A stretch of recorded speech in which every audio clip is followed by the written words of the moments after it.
Hey YouTube, Jay Kilroy in the shop, back at it yet again on a rainy afternoon after work. Hey, Randy Richard in the shop.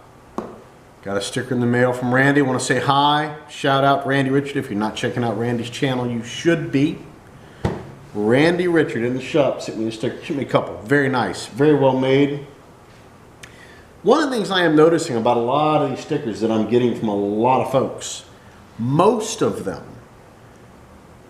stickers don't come with some kind of split in the backing paper in the back for you to get these off. Most of them don't come with that. Most of them it's 5 minutes with fingers like that trying to get this thing off. But some do, some don't. But if you're in the business of shopping for stickers, if you want stickers for your own channel, that is something to ask about. Might cost more, but it might be like, what, 5 cents a sticker, right? So, consider that when you're shopping for stickers. What else is going on? Oh, printing some stuff on the printer. Let me get some of that stuff and show you. Okay, been printing some stuff.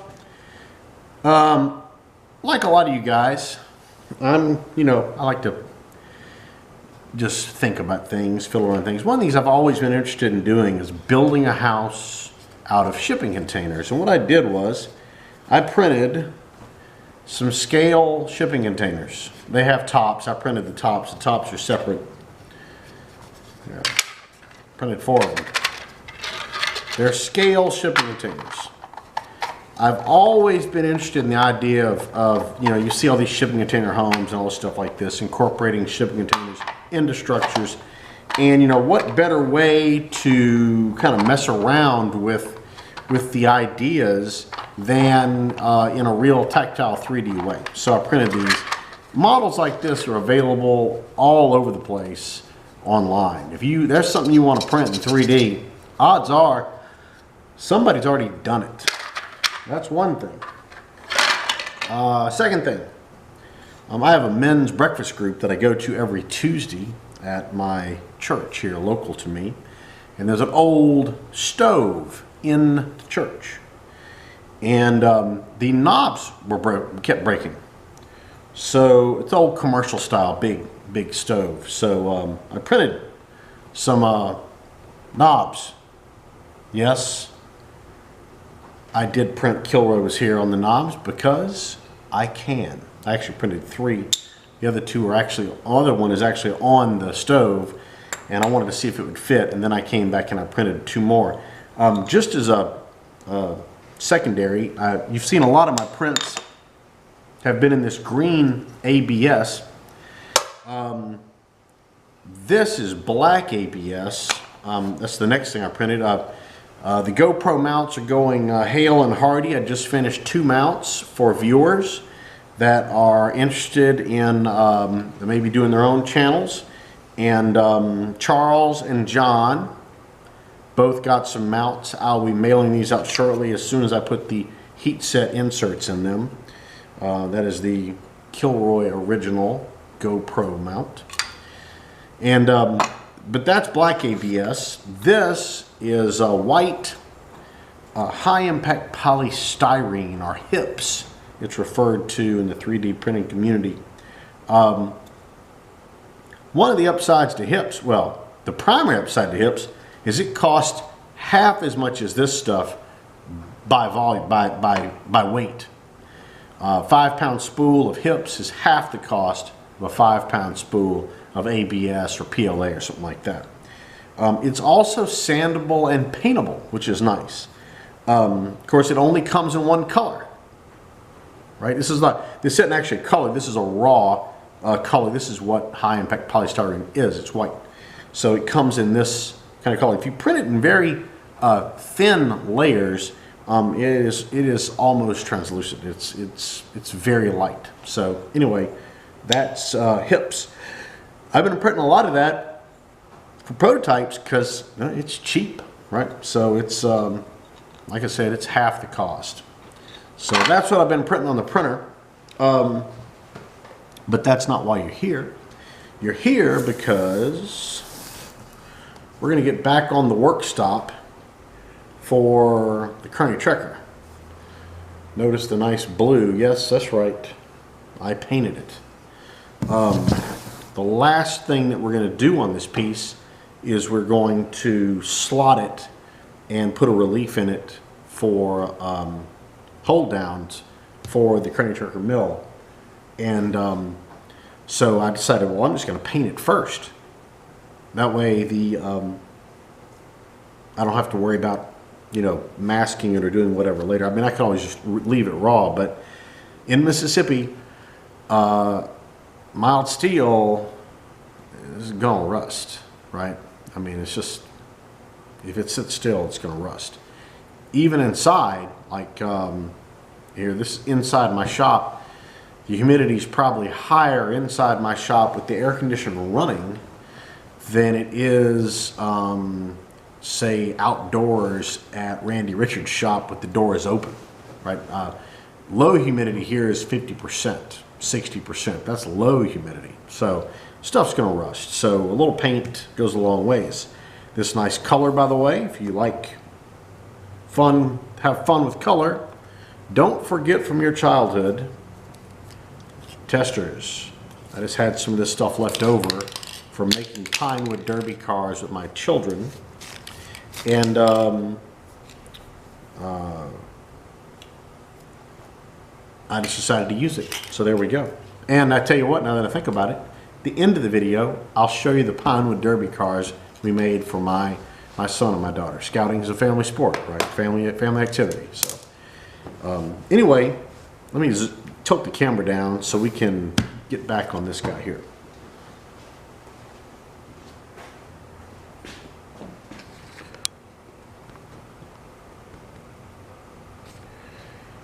All right, here's our piece. It'll probably take weeks for this stuff to get fully dry, but I just masked it off and painted it. We're gonna try to get this off of here.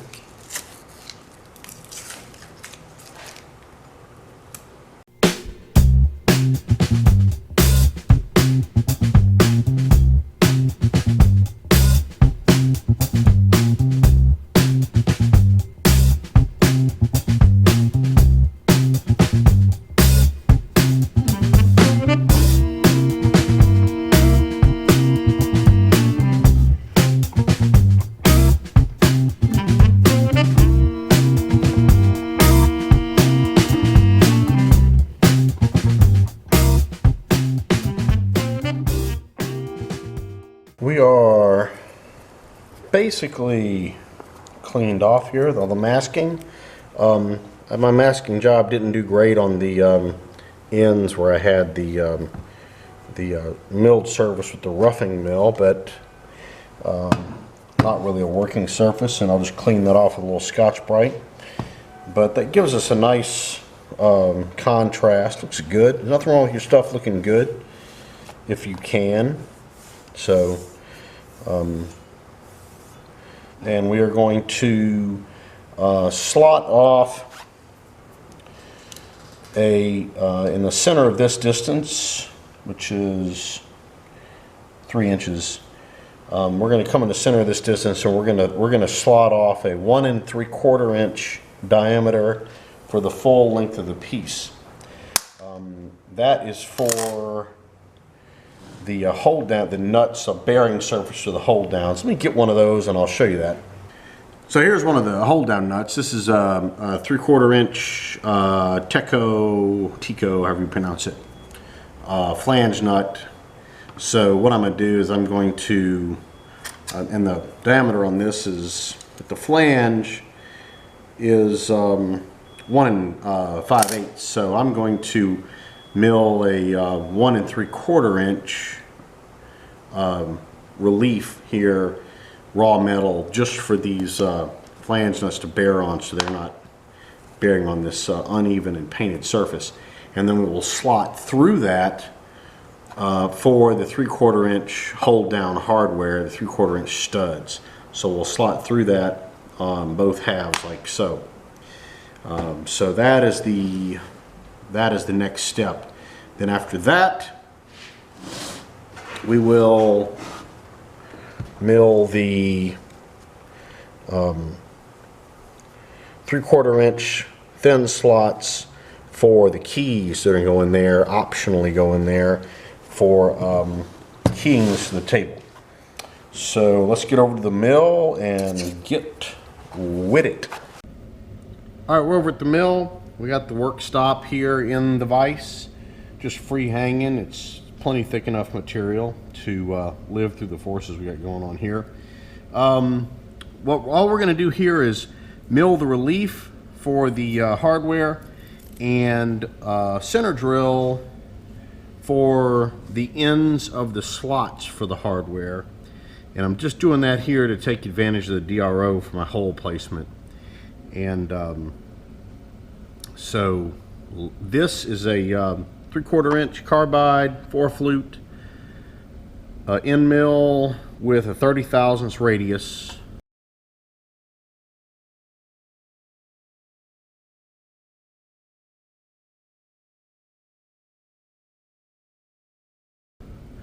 On the edge, I love me a radius on the corners of end mills so as not to bust them.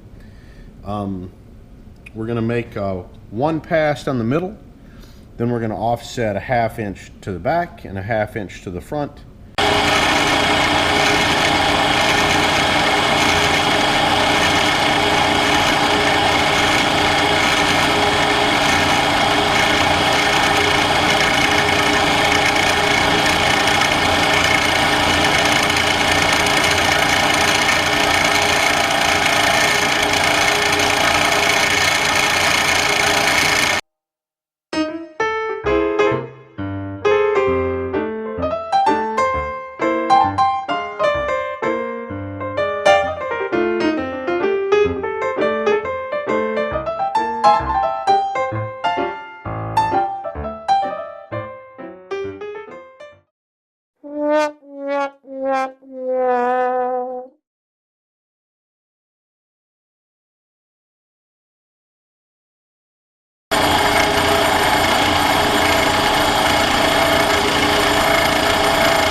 Okay, that was funny.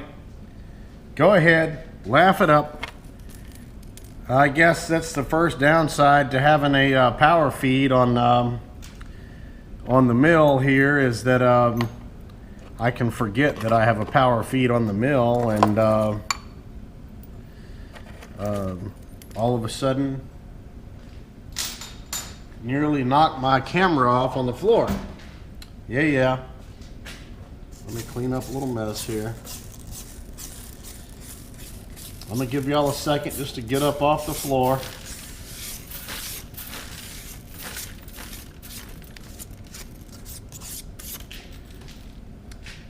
Yeah, that was funny. So anyway, we got a nice clean cut all the way through there. Very nice finish here, very smooth in the bottom. I think I was feeding about, I don't know, maybe 15 inches a minute, maybe a little less. Running about 1100 RPM. Cut pretty good. This is just a 1/16 inch cut. So what we're going to do now is we're going to move out 1/2 inch and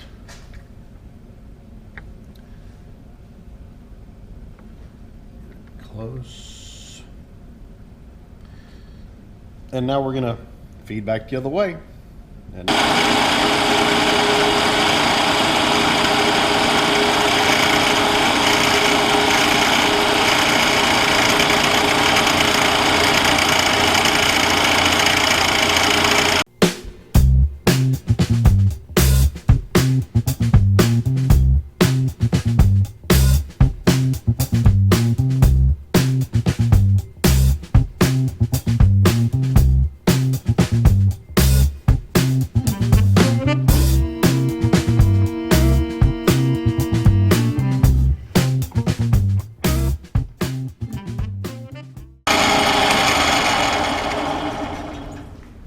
Yeah, well, I was looking for it that time.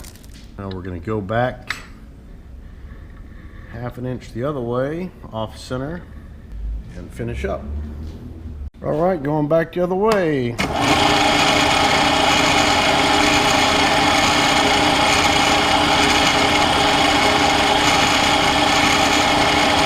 I really like the variable speed on this feed because I can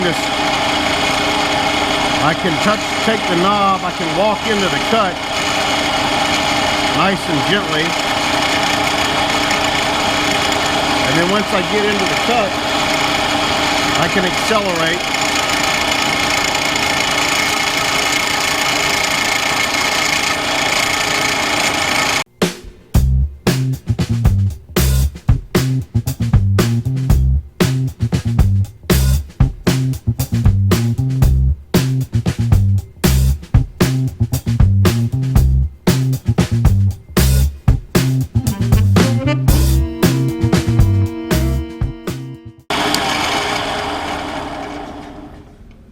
There we go. Got our relief area cut off here. Let me shovel off the chips again. I want to reiterate how pleased I am now that I've changed my mill table covers from rubber to wood after seeing Tom Lipton use his Ox tools, because yeah, they are so much easier to clean.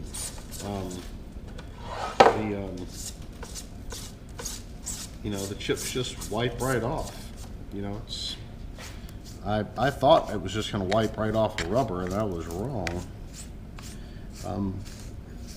A nice little thing here is I was a little concerned that the hot chips would mess up the paint job on here, and thought that I had probably made a mistake by painting this with a glossy paint, but doesn't look like it's really done any damage. So there we go.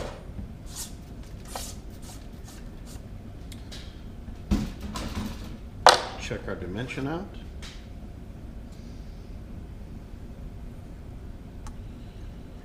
Right on the money. So this is what this relief is for. So this rather large clamping nut, which is what I used in my hold down kit on the Kearney Trecker, will have a nice flat smooth surface to bear against instead of the uneven rough surface of the angle iron. So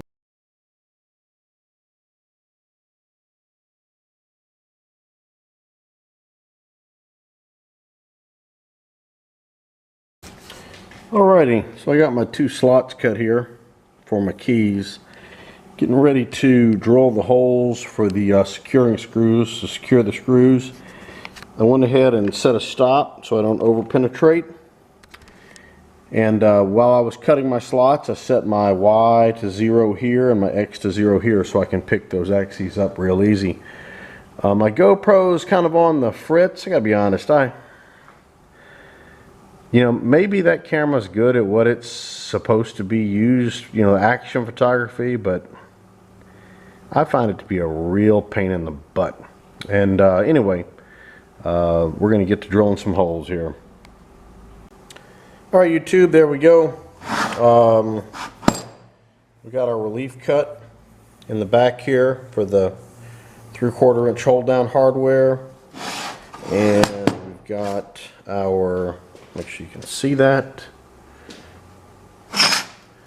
We got our slots here for keys with I have 2 locale. I'll do 2 keys on this axis, just 2 keys on the end.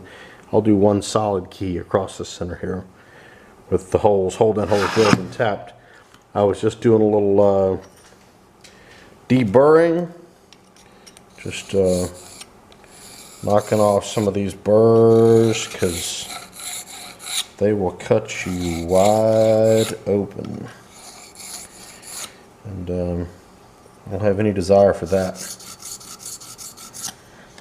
So anyway, next video we'll finish this up. We'll make the keys to go on the bottom, and we will do the slots for the 3/4 inch hardware. So there you go, another one in the bag.